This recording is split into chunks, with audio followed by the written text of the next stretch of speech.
tēnā koutou, and again I say rejoice. No mai hoki mai, whakapiripiri mai.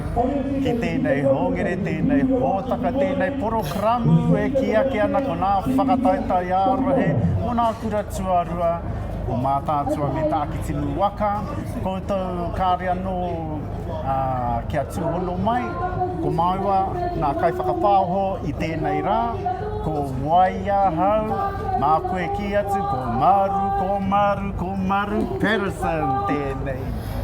Tēnā koutou katoa, ko māsā pio ahau.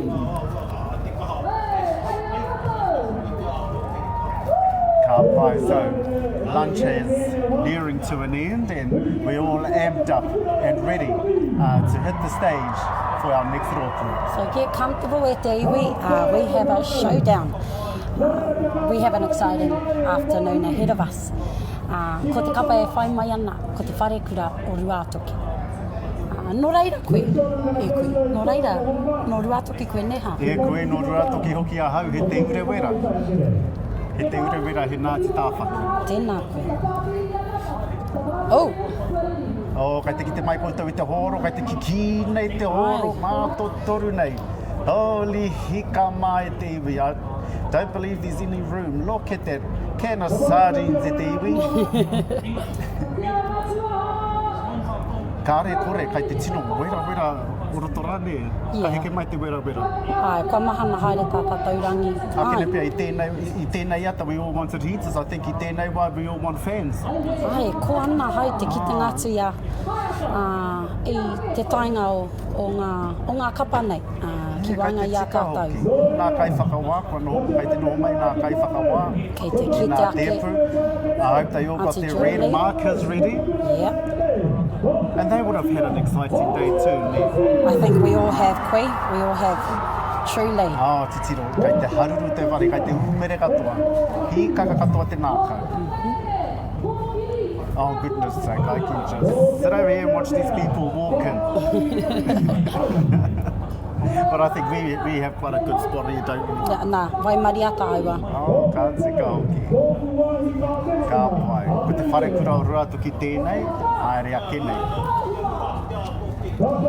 Right, so we've seen a few kapa this morning, te pihi kura o apane, te urewera, te mānuka tūtahi, te toka atirikawa, ko wai atu. Uiti kamu. Ko ngā tatau. Nā tatau paunamu. Ngā kura o te tatau paunamu.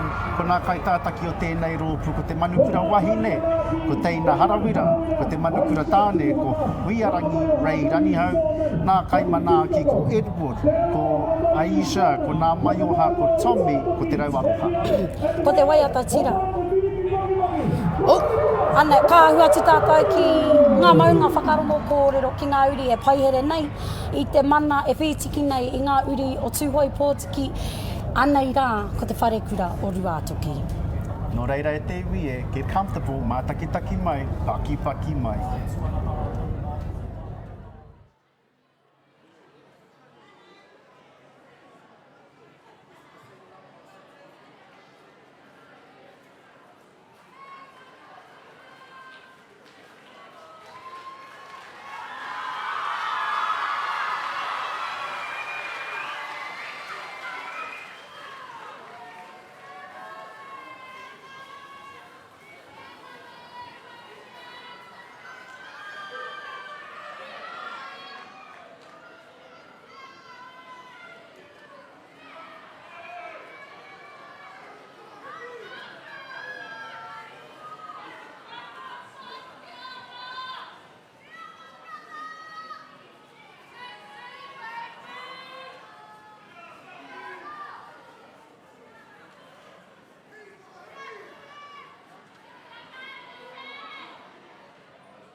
Mataatua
Ngungu tai ana whakaueue, ngungu tai ana whakauaua, ka whiti te rā, karoroku te marama te kotahina tūhoi, e kata te pō. Tūhoi tāu ki uku, te whare kura o Ruatoki, e mihi nei au kia koutou kua ara taku iwi. I pēhea kia koe koe. Anei waku whakaaro, ko wai e nei kai roto i te kohu e huri huri nei e neke nei ara hoki nā puku. Te kui ara, hine hau Campbell, kia tūpato nā te mea ko Ruatoki tēnei. Ara ke nā whakaaro ara. He tika ana pia te whakatūpato anei ni hine hau ne kia tūpato. Apa e Sharon anō hoki. Enari he whakatūpato pai nei. Ai. Kāre te tūpato whakahi. Wahine kahara aura. Ka tika hoki. Koera waka kupu. Look at the highlights. Absolutely sharp. I think I speak for everyone when I say we're not surprised by the standard we've just seen today. Ruatoki, tau atu tau mai, they are always delivering. Oh, absolutely. Look at this. And you know what? What? During lunchtime, I was tired. I really was tired, people. If you really care, you will listen to this. I was tired. Ka tū mai a Ruatoki, te ata mira. Oh, gee. Kai te oho katoa roto. So just a few highlights e te iwi. Anei te whare kura o Ruatoki. Yeah, E look, mau nei ki te tū. A tū hoi. Tau atu tau mai. I suppose This kai is kone katoa the Ruatoki. standard we see. Yeah. We've been seeing it since we were kids. Have we? I don't remember. Anyway. I'm sure you do. So, Talia, we're going to hand te rākau kōrero ki a koe, who's with our leaders from Ruatoki, te wharekura o Ruatoki. Kai a koe te rākau, Talia. Tātou katoa, kei konei ahau I muri I te atāmira, a mātou ko ngā manukura o te rōpinei, arā ko te wharekura o Ruatoki. Kua eka koutou ki te taumata tike tike, nā reira, e hoa whakamōhio mai, ko ai koe no hea koe. Ko hui a rani hau tōku ingoa, heuri tēnei no nai tūhoi. Kia ora, ko teina harawira tōku ingoa, heuri tēnei no tūhoi. Ka pai, ka tai anō rātou, ka wātea, ka wepua ai te atāmira, nai reira, ina ai nei me pēhea o Kariaroto. How are you feeling? Hikaka ana taku nākau, nā te mea kua mitu, kua ea nā mahi. Ai. Ai, kua tau te wairua, kua muru ana hara. Ka pai, nā, I te wai, I eke ai ki te atāmira, just before you fellas went onto that stage, what were you thinking, and how o whaka? Āhua mai au, engari, I tutuki pai wa mātou mai. Kia tū I te tū a tūhoi. Ai. Ka pai, now the big question is, you fellas had a lot of whānau come in and support you fellas, so are there any shout-outs that you were wanting to make? Ai, ki nā whānau, I hara mai ki te tautoko I a mātou. Just want to shout out to our ringawiras from our Kapa Haka practices. Kapai. Right. I just want to thank to our tutors. Yeah. Kapai, ka tai ko te whakaaro Māori ko tērā. He mihi atu ki a rātou ringawera, e si rā ki a rātou kai ako no te kapa. No reira, ka nui te mihi atu ki a kōrua e ta mama. So ka hoki atu te rākau kōrero ki a kōrua. Ara. Kei ngā puhi kura o te whānua whānui tēnā hō. Ākua kenei ka tū ko te tauranga o ngā waka. But hey, how's your day going, Queen? Good, you know, I can actually hear that there's music playing in the hall. And they're just going to giddy up, you know. It's a Thursday, so we might not a as well Friday. just kind of sit, yeah, kai atu waina, e mea whero.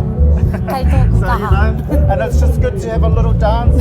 So if you're just watching us from home, get up and boogie. So here's our, anei, ko te poro kramu. Anei ko tā tātou wātaka I te whānau. So we've just seen te whare kura o Ruatoki, ko te kapa e kainamu mai nei ko te tauranga o ngā waka. Yes, and then straight after him, ko kura ki uta. Ai, no te kāriti o Pōtiki, then we'll have a short break e te iwi. Ka whai mai ko te whare toa o te tahi o te rangi. Ka mutu atu ko te reo whakapōpō mauau, and then I believe that there's a small break before we go into prize giving. E te iwi, we're loving your comments. The earrings are a bit of a hit. She's gotten through all her 12 pairs. I think we're on to the 12th pair. And you know what I didn't want anybody to know? This. It's kind of But obvious. what's up We are next? Oh, we've got some comments coming through. Michael Te Wahangu Mika, Whare Kura Ruatoki Tūhoi Aukaha represent Thank you, Michael. tēnā koe. Thank you. Douglas Hudson, that was incredible. Incredible. Ruatoki ate that. They enjoyed it. Yeah. They ate the stage. I wouldn't be surprised if the stage is broken. Rākai hākeke, te hari whaiwhai, Oh, sharp, Rākai. Ruatoki, singing is on. Yes, Singing it is was on. I know Rākai. You know Rākai. I know Rākai. Yes, I Tēnā koe do. Rākai. Michelle, you're doing amazing, team. You are amazing, Michelle. Tēnā koe. Kia ora rā. So keep your positive comments coming. As you can see, I'm having some Made Keep to play them coming night. at the iwi. We have whānau tuning in from Dubai, from Sydney, from Port Hedland. We have whānau tuning in from Opotski. Yeah, when they should be here. Yeah. Inari, must be kai te pina moni ara in Blakey. But Ko tēnā koutou e hono mai nei. Let's talk about Ruatoki, okay? Wasn't that just something else? Yeah, standard. Okay, give me one word. Taukiuki. Oh. Or amazing. Oh. Yeah, I was just Give about me to one say word. deep. One word. Amazing. So follow. We're going to go into our next group now. Are we? Yeah. Te tauranga o ngā waka. Let's. Because I don't think our viewers really want to whakarono kia mai we pahu ana ne I'm tāna. sure they're into you, Koe. Oh, and you. All right, so ko te rope whai ake nei, ko te tauranga o ngā waka. This is the order of performance. Ko te waiata tira, Kia mahia nā ara. ko te whakaeke, Pōhiritia au. mō te atea, Ko te mō te atea. Tērā te haiata e haiata. waiata ringa, Ka ao ka awatea. te poi, I raro o tiria. ko te haka, Te kaore. te whakawātea. Kua whai huruhuru. Kua whai huruhuru koe. Ai, kua whai huri tāua. Nā Ko mai. te manukura wahine, ko Kawana Thompson, te manukura tāne, ko Kawana Heke, ko ngā kaiako, ko Edward Te Moana, ko rā paira tā whai, ko tāmati wā. Ana hei noa mono i hoki wera ni rai kare makai te mō heo katoa koutou ki wera nā kaiako. Tātou katoa. So I know when you hear the name Edward Te Moana, rā paira tāwhai, e tāmati wāka, you will be sitting back wondering, ooh, what are they going to bring out of that bag? And then they'll come through and go, now look what the cat dragged in. Just greatness. Oh. And everybody has been, I mean, look at that Look crowd. at our crowd. I was going to say, look at the stadium. This is a stadium. Look This at is that. the stadium. That's the World Cup. Anyone will think they'll come It's to the World Te Cup Puketini. in Opotiki. Is it the FIFA World Cup? Goodness gracious I don't me. really get into soccer. Kia pono te kōrero. So I was told, warurau nā tūru. Ne? Kua horapa, kua horahia ki te tēneti nei. Ara kai te kite mai koe tu kai te tūtū tonu mai Whiria o te etahi tua o ki nā te kiri, o te whiria te tua whakaminenga. manuma. Pai, kai te haruru kau te whare, a te Kāre aua rahi nei, nā whari whuru, te, kāre nā whuru. whari te mai nei, te kapara. Oh, kau, karangahia mai tētahi o ngā kai ui. E Morris, ka whakawhiti atu ki a koe. Kia ora whānau. Real quick now, just want to introduce you to one of our sponsors of the kaupapa today. Kia ora koe, koe no hea koe. Kia ora, ko Tracy Patrick Tokurenga, no Mataatua. Hapai. So, in terms of supporting the kaupapa today, what have you provided for the kaupapa? We're doing the radio live broadcast as well as providing a link to our Tumiki FM Facebook page. Awesome. So today, I just want to give a huge shout out to Tumeke FM at this time, providing the live stream, the kōrero i runga reo irirangi, so the kahi is out there. Yeah, and just a huge thank you to Tumeke FM here today, to tautoko our kaupapa, huge sponsors, couldn't have done it without them. Do you have any shout outs to the iwi e te whaia? To Mataatua Kapa Haka, Ngauri whānui, o Mataatua Kapa, yeah. Big mean mihi to everybody who's come here today to support our tamariki. You know, without your guys' support, our tamariki wouldn't be out here on the stage representing your rohe, your iwi, and their kura. Kia ora whaia ngā mihi kare tuatu I tēnā. Back to you, to our punga at the tent. Ka pai.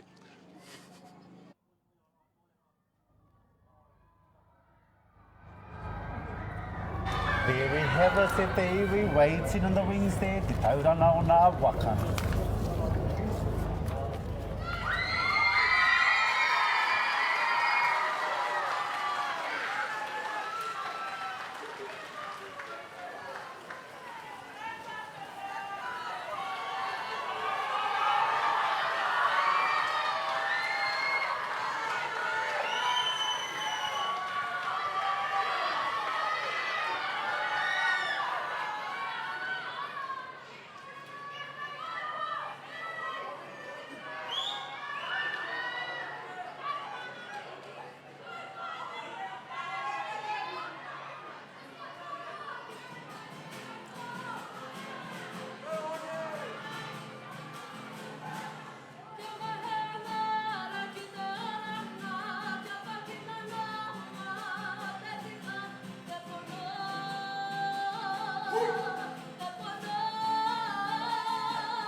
tū te ahuru, tū te rangi, tū mai tauranga, here nā waka, here nā tangata. Ho mai te hau, e ko koia, e ara, e.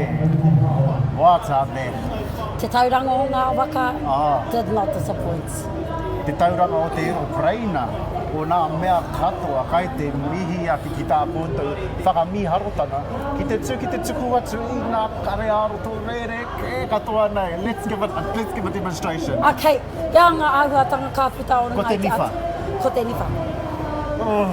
Ko te riri. Kia atu. Ko te harikua. Ko te flirtatious. Oh, you got this one. Oh.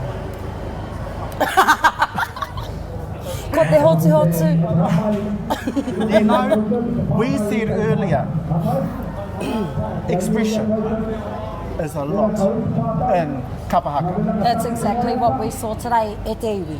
And that kaitata ki tāne said to put a mask on, you know? So what a way to put it. And what a performance that A was. stunning performance. We saw fun, we saw discipline, we saw sharp. Me te reo ngunguru o tēnei kapa, he wana kei roto. And they even had us standing up. Yes, you know.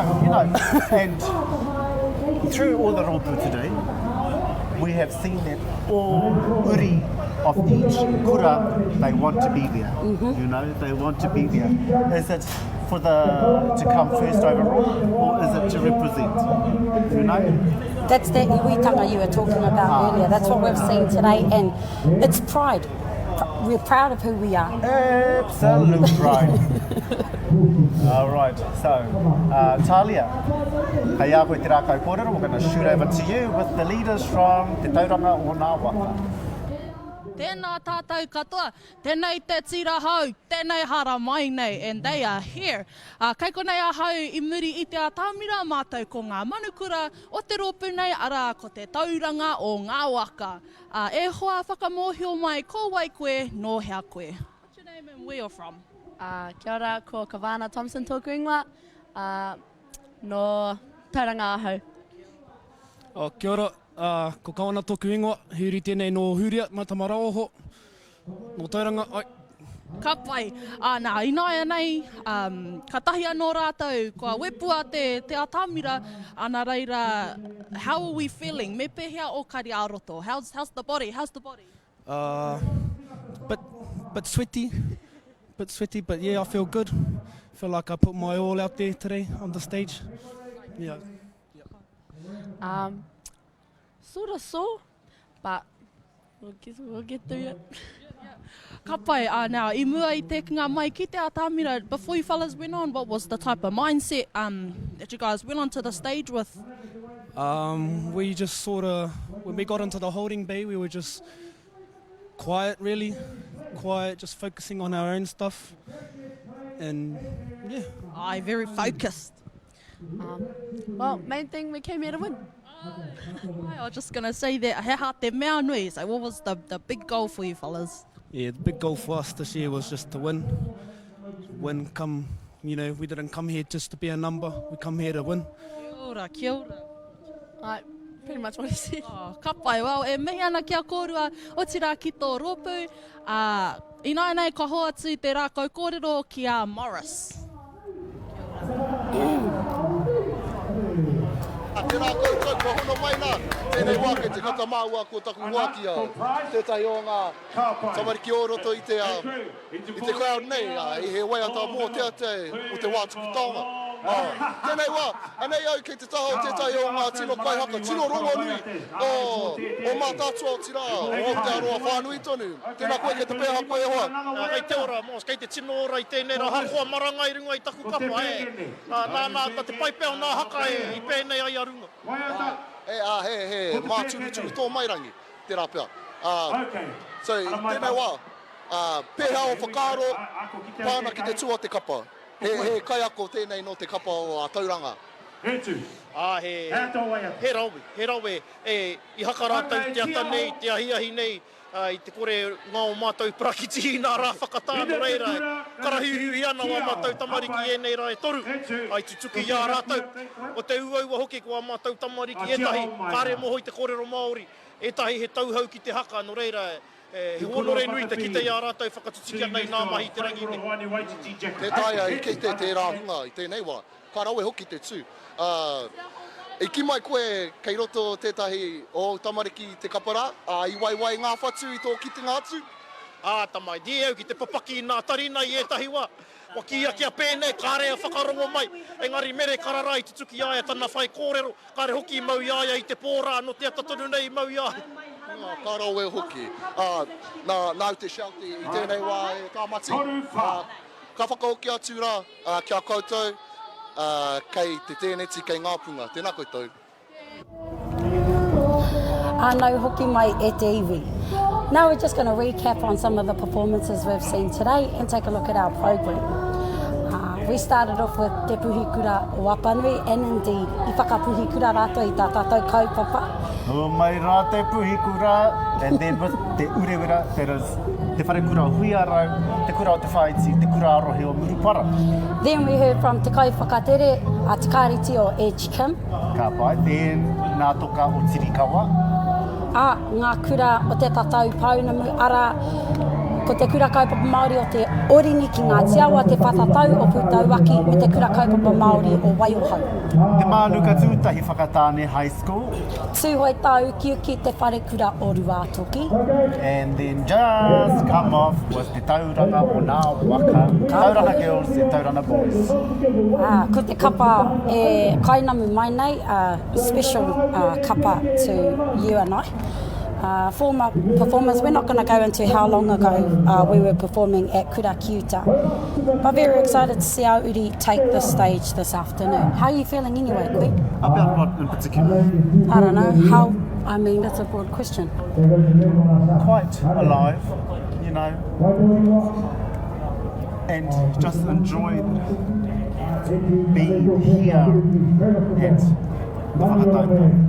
Absolutely. I'll give the question back to you. How are you feeling? I'm feeling great. It's warmer, and I'm really happy to see some of our performers. We've got some comments here from our whānau, ao mahiarangi, Hope Hurunui. Can't wait to watch tauranga. Oh, you must have enjoyed them. We sure did. And tēnā koe. Oh, thank you very much. Thank you, Ra. The sun Douglas Hudson. The sun never leaves or Pōtiki. Let's just say that. But kwa mau te ua. Oh, Jason Ake, tēnā koe te panaunga. E waihape nei ngā mihi ki a koe.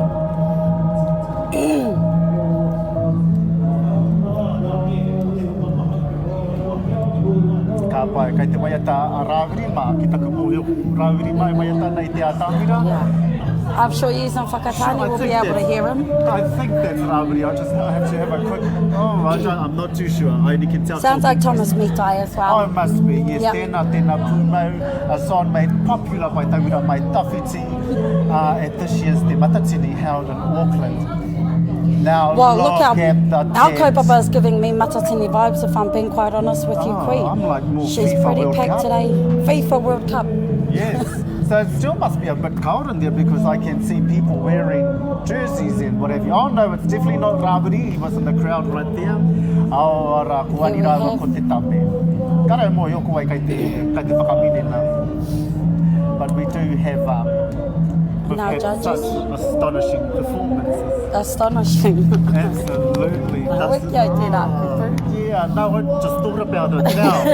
Yeah, it's never been in my vocabulary. Yep. How ki te astonishing, I hope that makes sense no ai. Kei te pai. You're doing okay. Yeah, so whai muri mai I tēnei kapa Kura Kiuta, we have two rōpū. Oh wow, who is that singing? Douglas, you're going hard with your comments. I love it, keep them coming. Big Matatini vibes today, beautiful to see. I have to agree with you. Absolutely. It's like a one love concert. Something along those minus lines anyway. The alcohol. Now, you know, I often wonder, why is it that we don't include a titi torea into our performances, into our items? That's what I wonder. I was seeing if you had an answer. Nah. Kariangi So before nā whakataitai o Mataatua o te waiariki, katoa nā kura mai tāmaki makaurau heke mai ki koneki I tāmaki makaurau katoa rātau te whakataitai anu. Ka pai. Tērā te kōrero, ko hau, ko nui, hoko nuake, ko manu, ko wekaka mo ia I rākewa, ka puta, ko tō māua ariki tapairu. Ia muri wai, anei ko ana uri e whakakotahi nei, e rauhi nei, ki te rauhitanga e mau nei, ki te aroha, te tumanako, me te whakapono, ko te kapa e whai mai nei, ko kura ki uta. Ko te waiata tira, whakakotahi mai. Ko te whakaeke, te wehena kauki o Mataatua. Ko te mō tea, pō. Waiata ārina maruhia. Te poi, te tuatara o te moana. Haka, tamakore. Tamakore, te whakawātea, whitirere ki te ao kairihia. Anei ko nā kai tāta ki o te rōpu, ko te manukura wahine ko te arenku. Ko te manukura tāne, ko tāmati geoma. Ko nā kai mana ki tēnei rōpu, ko nā kai ako, ko Raharuha Mitai, ko Megan Tai, ko Piwiki Taranui Kingi, ko te Rina Ransfield, ko Hemi Hill. Anei rā, ko tahitanga o te whakatohia, ko kura ki uta e tau nei, mā takitaki mai.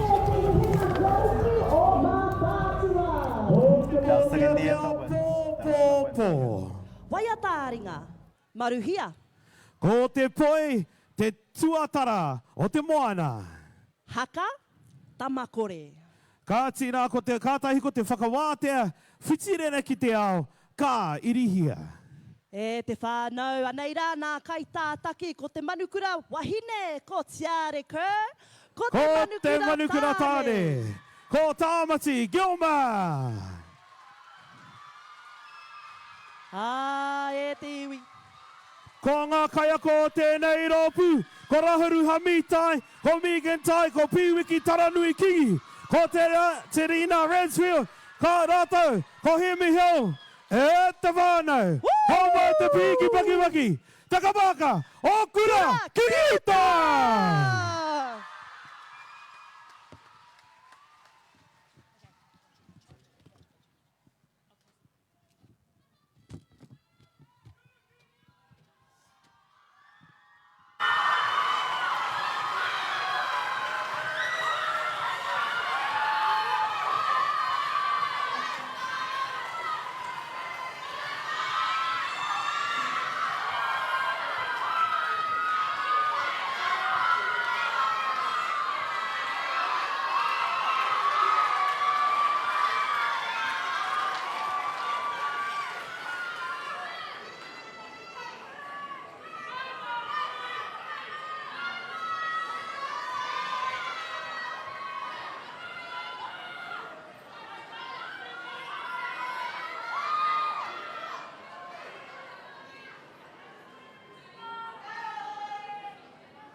Tō ia tō hope hamata tumi te kokonga tama hine a te whakatōhea.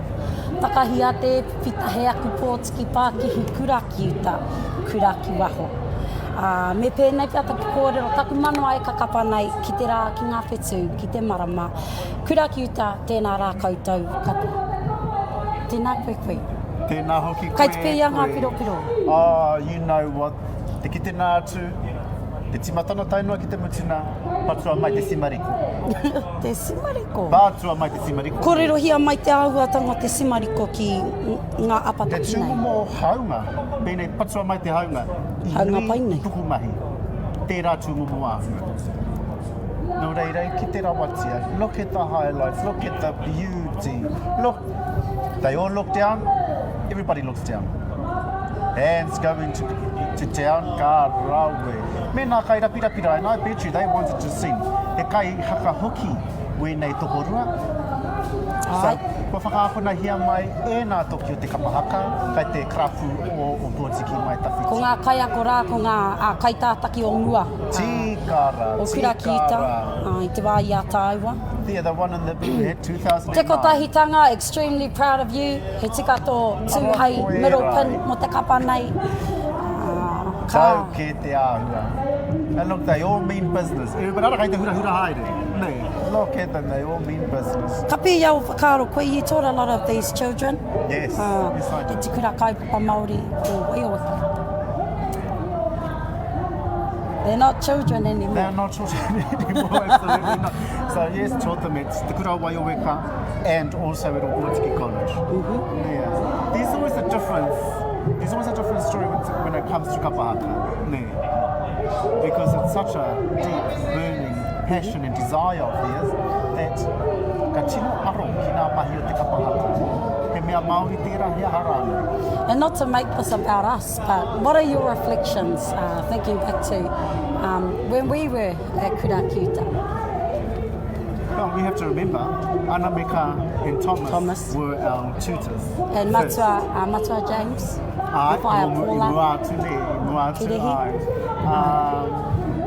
reflections is, you look at like the evolve, how kapa haka has evolved. Were we that great? You know what I mean? Hey. As in, nā rupu katoa I tui tēnei rā, were we that great back in 2009, 2008, 2007, 2006? Look, we don't need to go back. Te ahua nei kua rite tētahi o ngā kai kawe kōrero, kei tōna taha ko ngā kai tātaki o Kurakiuta, ka whakawhiti atu ki a koe Tālia. Tēnā tātou katoa. Who's cutting the onions? Who's cutting the onions? You guys are very, very proud big cousin right here. Kei konei ahau I muri I te tamira mātou ko ngā manukura o te rōpū nei a rā ko Kurakiuta. E hoa whakamohio mai kōwei koe no hea koe. Ko Tiari Kūto ki ngoa he uriau no Ngātai me Ngāti Wairere. Ko Tāmati Jensen Gilma tēnei. Huri whakaheke no te whakatōhea no Ngāti Aua o tira no Ngāpuhi. Kia ora. So katahi anō rātou kua whakawātea te atamira ana reira I noa nei me pēhea o Kariaroto. How are you feeling? He kaka katoa hau. Ai. Kua ngenge, ko utuhia te wera, ko utuhia ki te rai, ko tā mātou I nai nei, ko te haere, te whakatā, ki te whakarite mo te wātuku taonga, kua hiekaka te ngākau. Ai, ka pai. So I mua I tō kinga ki te atamira. Just before you hit that stage, what was going on in your mind? What was your mindset like? Nervous, but excited at the same time. And yeah, happy. Ko aku whakaaro, I te wangawanga mō ngā parols I runga I te stage, he oi anō I te kitenga o te mariaka kua taku ngākau. Ka pai, kei te hari kua korua kua ea ngā mahi? Ai. Ai. Ka pai, now, ko te kōrero, ko te whātau whakamitunga, you fellas had a lot of whānau support in there. Do you guys have any shout-outs that you want to make? To my mum. Yeah, to my mum and my siblings. Me mihi ana ki te whānau katoa o Kurakiuta. Te whānau o Kurakiuta o tira te whakatohea whānui. O tira kia tātou katoa Mataatua, whakarau ke mai ki runga o te whakatohea, ki runga o hui, ki runga o te rere moari, ki runga i te waiu o Paora, nō reira e mihi ana. Ka pai, ka mau te wehi koa. E ka koutou ki te taumata, tike, ana reira e mihi ana kia kōrua o tira ki tō ropu. A ka hoa te rākau kōrero kia kōrua, kia ora. Kei ngā tohe rauariki au kurakuta te nā kōrua i rā kōrero. Te aua nei kua rite te Morris. Kei tōna taha ko tētahi awhataki ko tētahi rangatira motuhake ka whakawhiti atu kia koe e mo.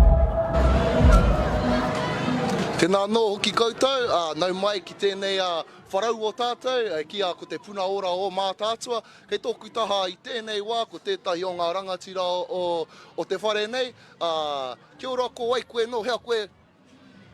No Bob Collier tōku ingoa, no te whānau o te upoko rehe, te hapu, no te whakatohea te iwi. Cool, so today we're here with one of our main sponsors. So te puna ora o Mataatua have given heaps of pūtea te tautoko kaupapa, given us their wharau. What does it mean for puna ora o Mataatua to be sponsoring or tautokoing a kaupapa like this? Firstly, it's very good for me as being a nuri of te whakatohea to come back and help serve our whānau in the area. We like to tautoko all of the iwi and hapu within Mataatua, as are our guiding principles. So we're here to support and provide medical services as and when needed by the hapu, the iwi and whānau. Oh, kia ora matua, kia ora.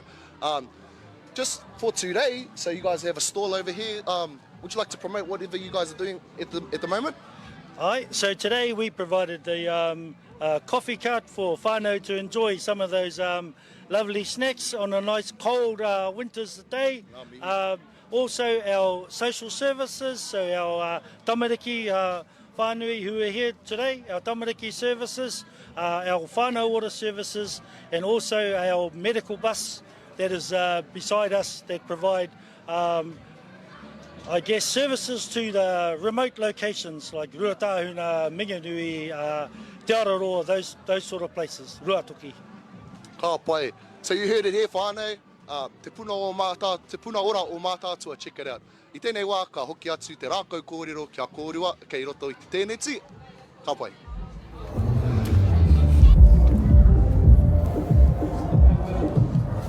No mai hoki mai e te iwi. Yes, it is us again, Maru and Marcel. Bear with us, only 2 more groups to go. Two more groups, and what a day it's been here in Mataatua. What an absolute day. Now we're going to go through ko tā tātou program. We started off with the Puhikura o Apanui, which is a combination of 2 schools, te whanau Apanui e te kura mana Māori o Whanapraoa. Then we saw Te Wirewera rip the stage up. Koia tēnei ko te rangitamirohanga o te whare kura o Hui Arau, te kura o te whaiti, me te kura arohe o Murupara. Ara ko te kai whakatere, ko te kāreti o Itikamu. And then I tau atu tātou ki ngā toka o Tirikawa ki Maunganu. Ka rawe ko nā kura o te tatau Pounamu, koeira ko nā kura o te Orini, te whatatau o Pūtauaki, me wai o hau. Then we made our way to Central Whakatāne, te Mānuka Tūtahi Whakatāne Hai. Te whare kura o Rātoki. Te tauranga o ngā waka. Kātahi anō ko kura ki uta. Nō reira e te iwi, e rua nā rōpū nā kura e toi mai ana, ko te wharetoa o te tahi o te rangi, me te reo whakakōkō o Mauao, hana ka mutu mai ki reira, ka paku preki mo te wā potono anei, ana ka hoki mai te wā tukutaonga. Tēnei ka mihi atu ki a koutou. So, we have, waiting in the wings, another interview, you know, ai te kōrero mai te atua, yes, and over to you, kōrero, tātou. Nau mai hoki mai rā i te whānau, i tēnei wā, kei konei au, kei te taho tētahi o ngā kai tōranga pū o Waiariki nei. Tēnā koe whakamohio mai ki te hunga kari i te mohio, koe, no hea koe. Ai, tēnā koe, tēnā koutou katoa, ko Tāmati Coffee tōku ingoa, ko tetehi o ngā uri o te aitanga Hauiti, o te Arawa Waka, o te Atiawa hoki. Ko tetehi o ngā mema paremata mo te rōpū reipa. Tēnā koutou. Kia ora. It's awesome to have our kaitauranga pū here tautokoing and being seen out in the crowd and amongst our people. Of course, it's a voting year this year. Is there a message you have for our Waiariki whānau out in the crowd? Here's my message right here. Thank you, the Electoral Commission, for your... I said, anyone picking up your fan today? They said, yeah, to hide from the rain. But actually, that's the message there, whānau, is enrol, be heard, make your vote count. We're about 60 days off until people can go to the polling stations and start to vote. So it's really important that everybody out there understands which party most resonates with you. The red team, if you like red, we are the red team. And you know, which party you think is going to be the government afterwards, because when you go and you vote, you make your voice heard, and obviously we'll see how the cards fall after election day. Vote Labour. Kia ora e te rangatira e Tāmati, tēnei wā, ka whakauki atu a, te rākau kōrero kia kōrua. Ngā mihi, ka rere te manu e, ko te tangi a te pipi, wai waka e oho mai, e ara mai, haere mai, ki a hau. What a wonderful voice, and you should have been in one of the groups. Yeah. I wanted to be, but I didn't crack it. Great to play. There are no oh, look, comments, we have comments. Ngā wari te pamihi nui, te whare toa o te tahi, o te rangi, can't wait, we can't wait, either te wā.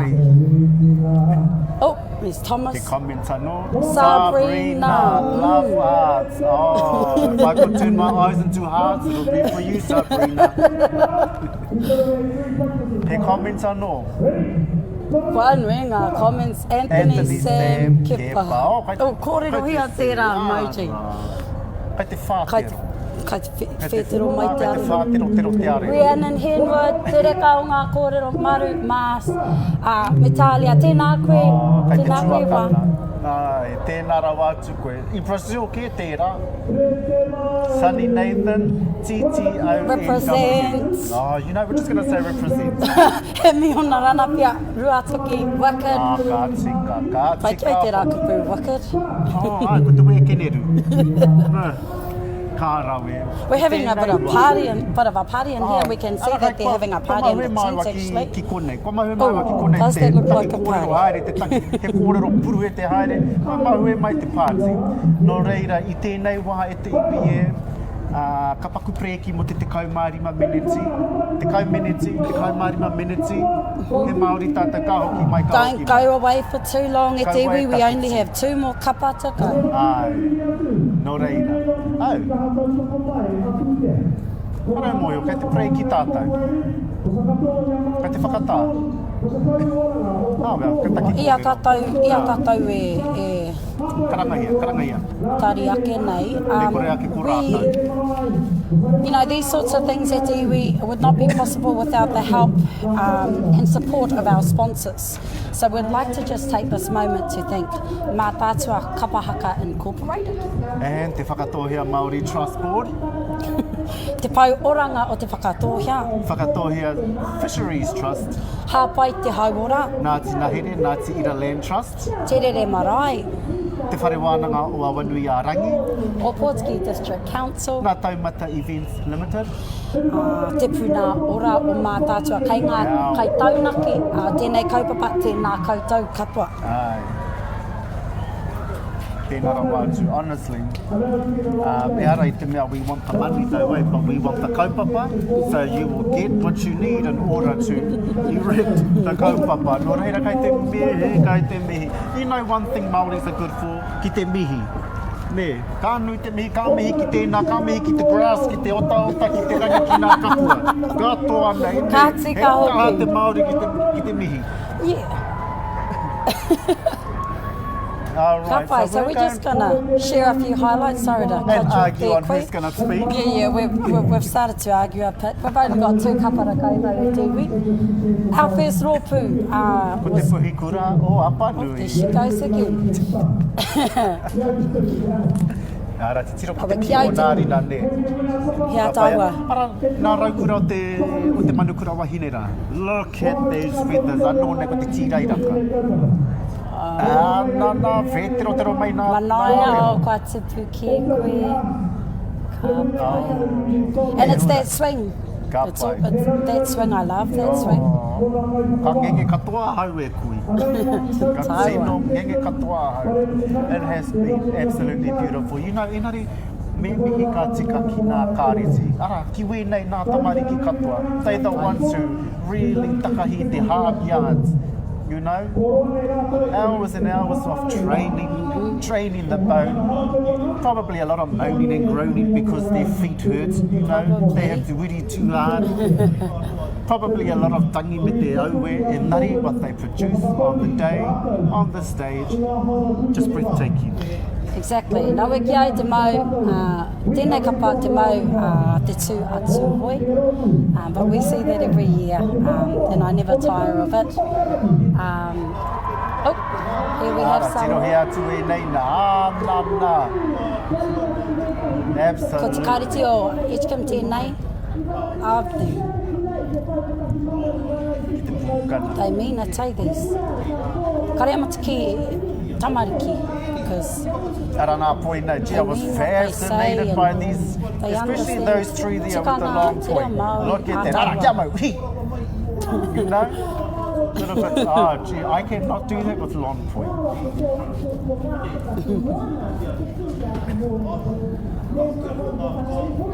Yeah. Oh, well. Anyway, I like what you're wearing. We didn't plan this, but we kind of match. Quite nice. It's been a long day at TV. Oh! Yes.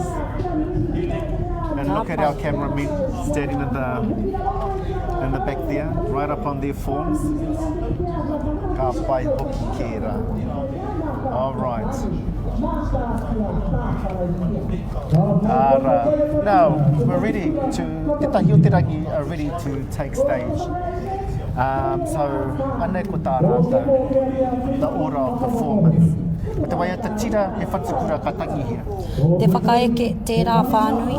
Ko te pātere, te tangi a tamapahore. Te waiata āringa te ao hangarau.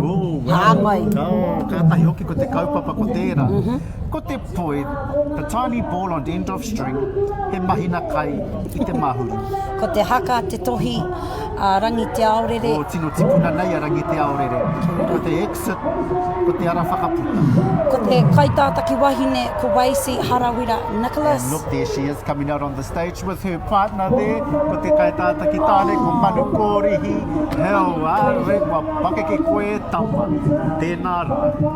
And so introducing 2023's Trident High School, Te Tahi o Te Rangi.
Ruku hia te mātauranga kia eke ki nā taumata tike tike. Tāoroa te tahi o te rangi, kai te mihi, kai te mihi, kai te mihi ki tēnā o koutou.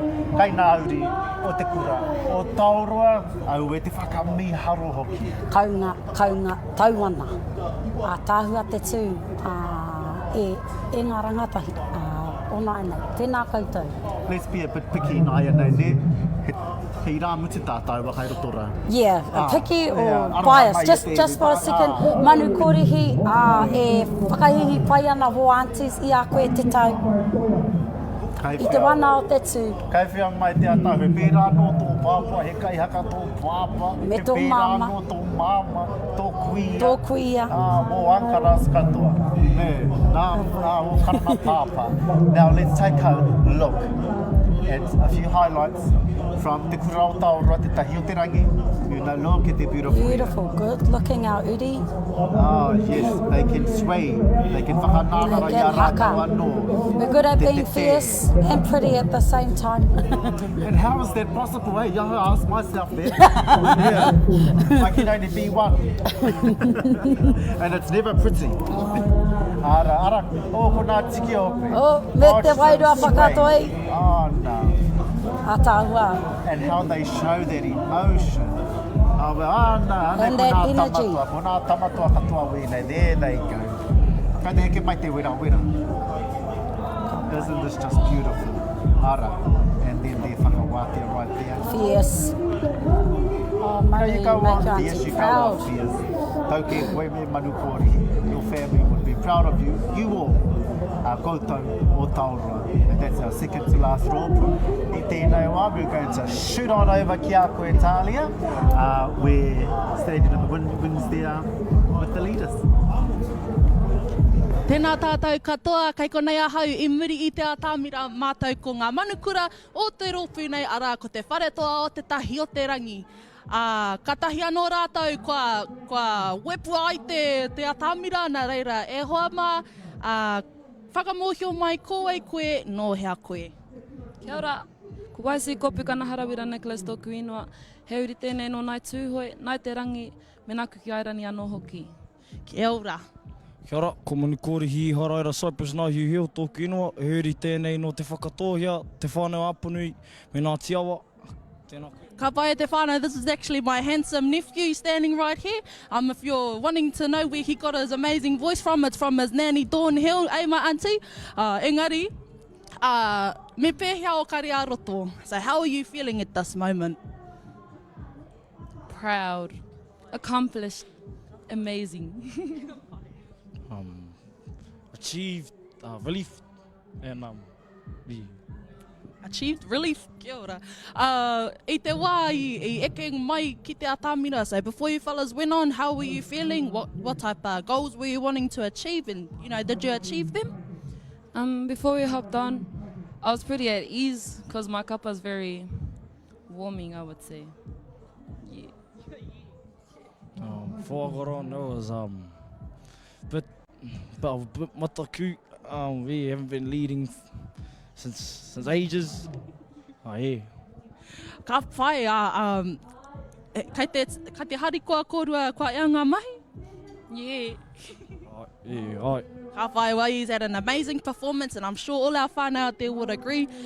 Speaking of our whānau, you guys had a lot of support out there. Do you guys have any shout-outs you want to give out? I want to give a shout-out to my papa and my auntie Judge. Thank you. Oh, and my sister. Shout out to all my groups I performed for, my parents and everyone that was there. Timiki.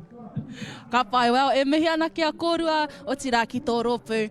Ina nei ko hoati te rākau ki a kōrua. Kia ora. Kai ngā toa o te whare toa o te tahi o te rangi tēnā kōrua. Feeling relief, feeling achieved. Ka tahi te reo sei ko tēnā. Ka tika hoki ne. Ka parasore nā mahara.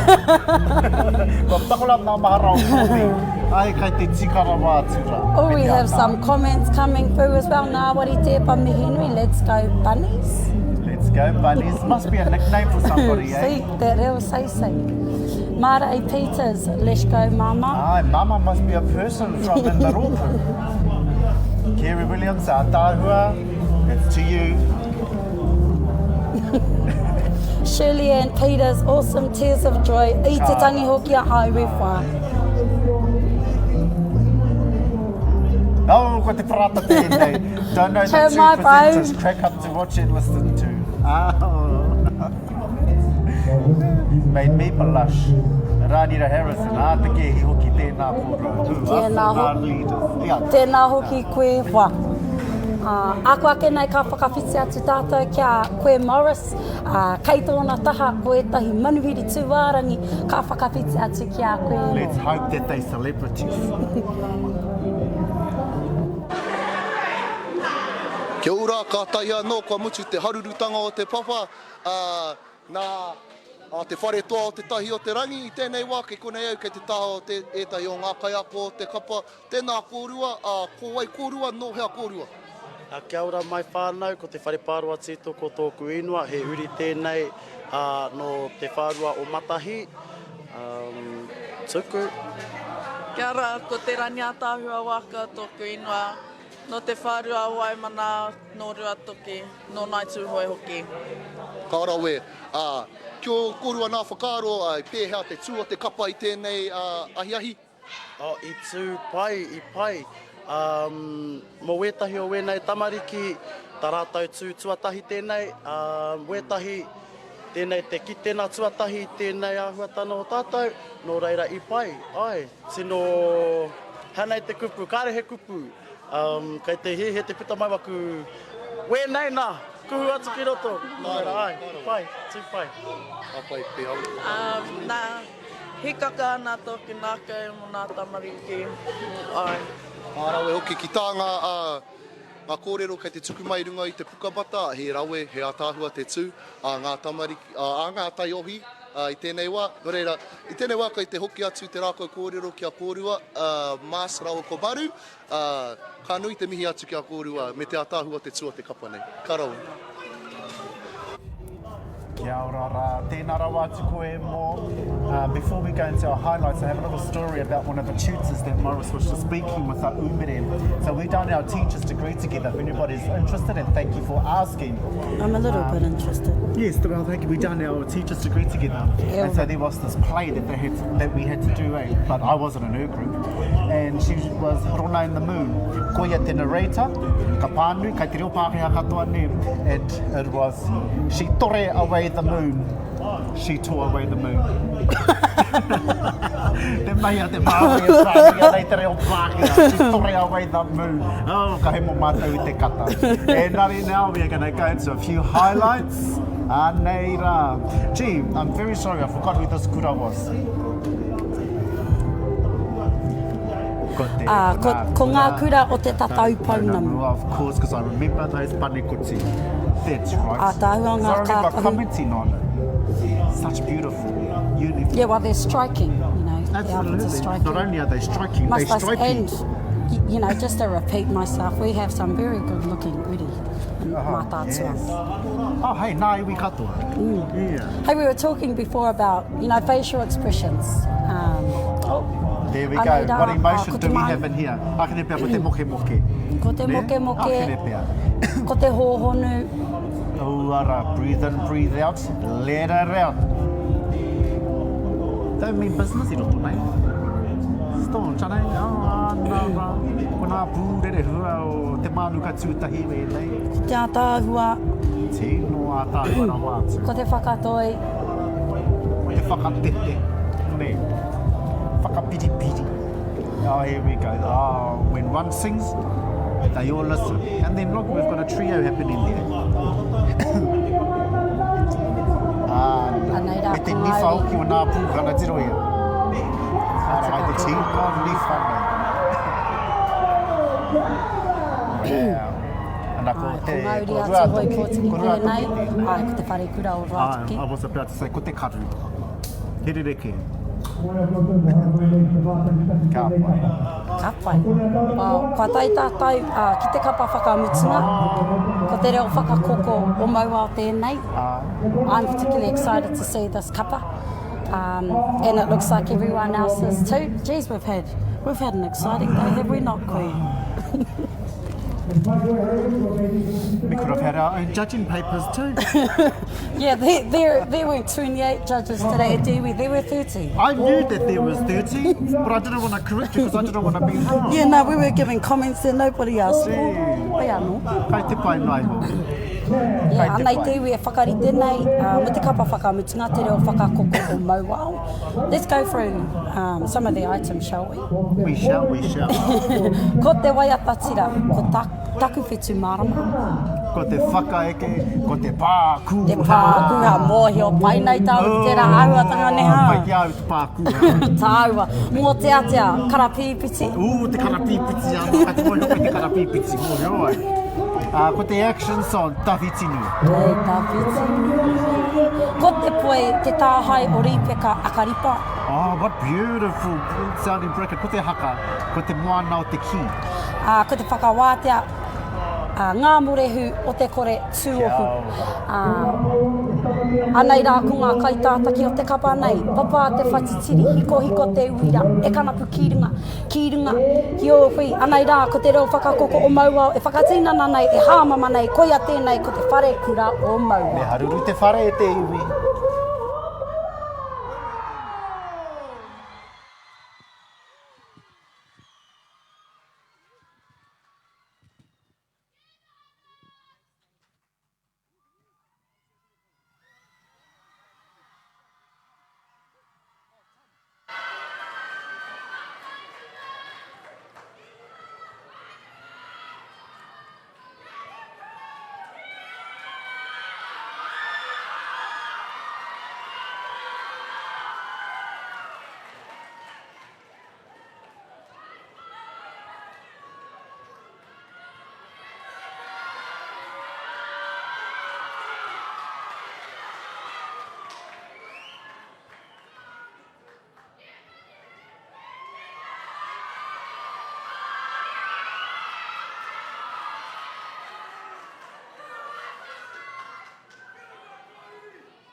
Manganui no mai haere, mangaroa no mai haere, kia ki te koe i waihihi, kia ki te koe i waihaha, kia ki te koe, kia ki te tātou, i ngā waipoi tutu, ōtara, e mihi nei, e whakawhetai nei, kia koutou kei te reo, whakakoko o maua, ka auwe, ai tō āhuareka.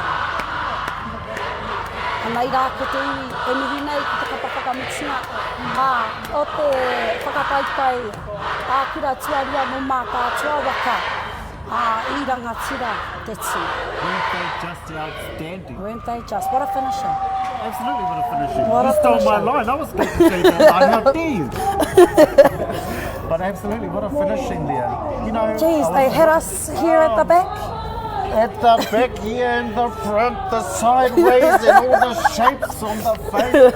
And I was watching the gentlemen, their shapes on their faces. When they had to smile, they smiled. Woman, teeth and tits, upstanding, posture, everything.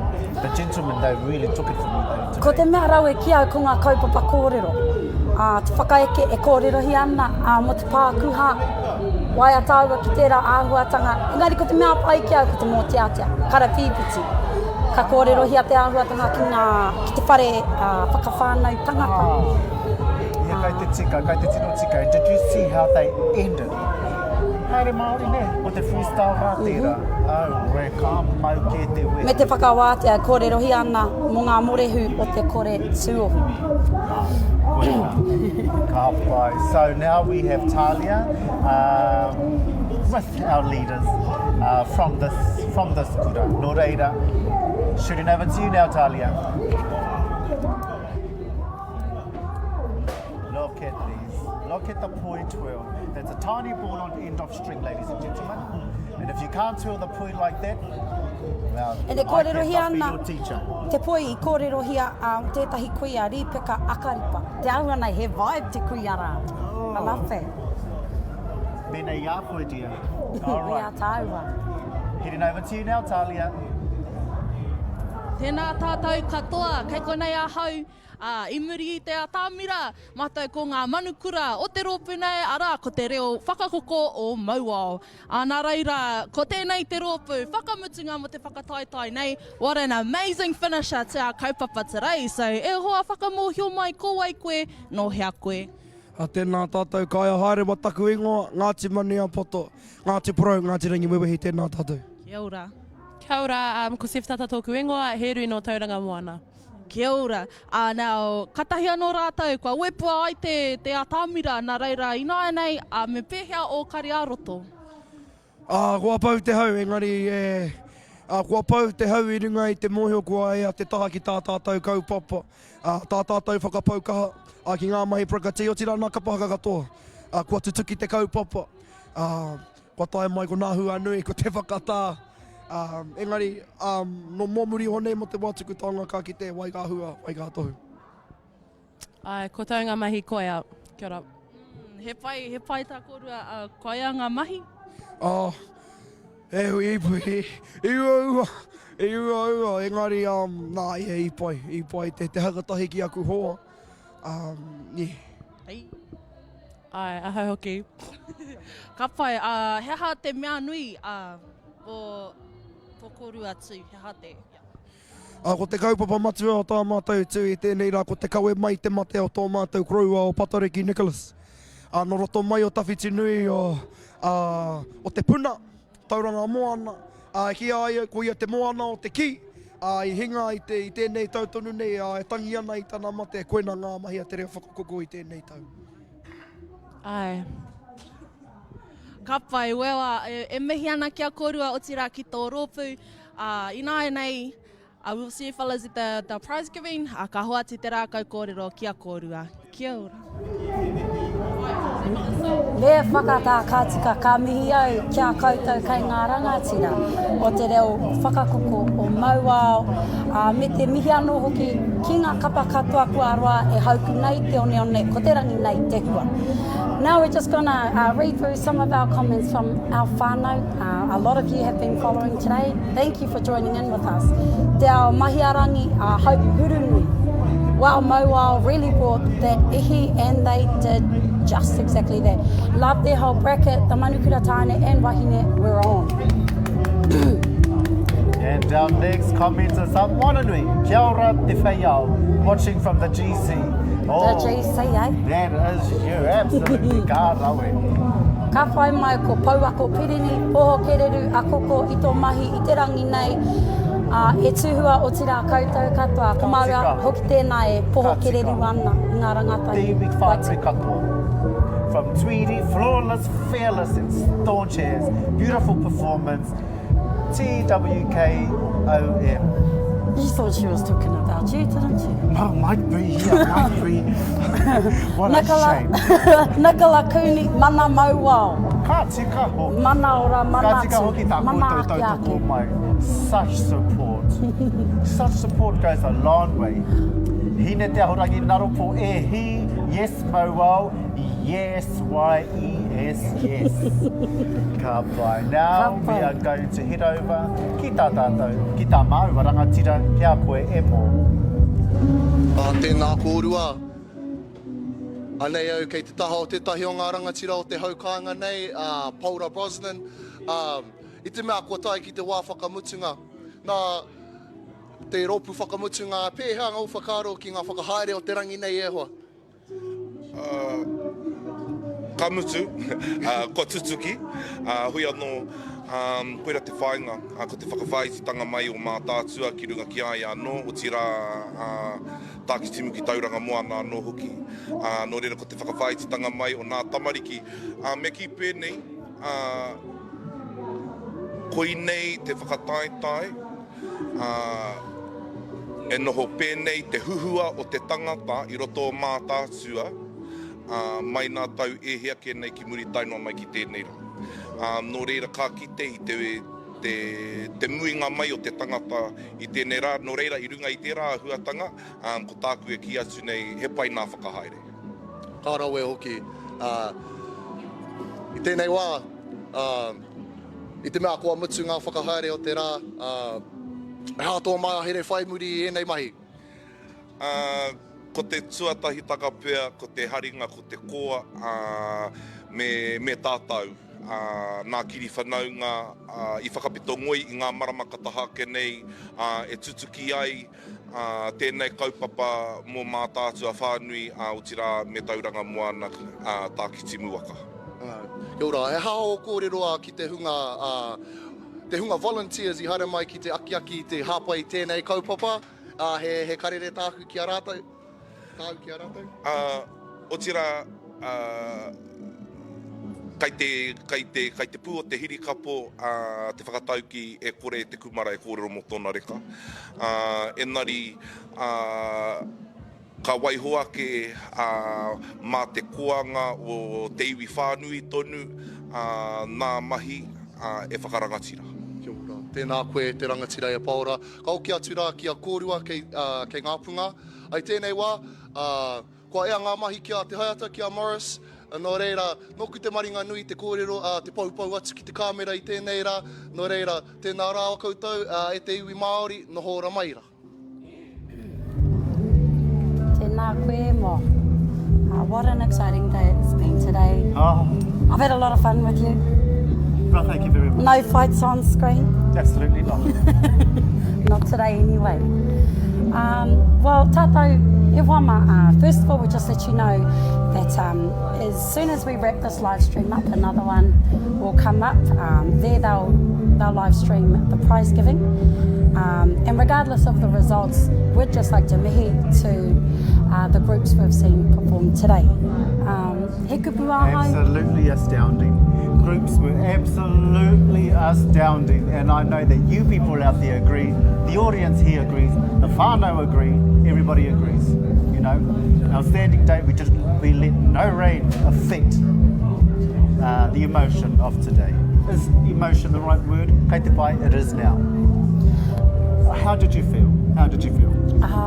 Me pēnā kia te kōrero, ko te aroha no he wai. Pēnei nā kupua nene Julie te atanei, aroha tētahi ki tētahi. Koira, mātātua, no te rā. Ina nei ka whakawhiti, ka hoki tātou ki a koe e mo. Kei tōna taha koe tahi ki a koe e mo. Kia ora anō ki te whānau pohe e nōku i ea aku mahi pau kamera tēnei wā, engari ko tāku he mihi atu, he tuku mihi ki te hunga kua hono mai ki tēnei pāpāhotanga o mātou. No mātou te maringa nui ki te whakaatu atu e nei āhuatanga kui mā koroma e whakahaeretia e o tātou te hunga taiohi nei.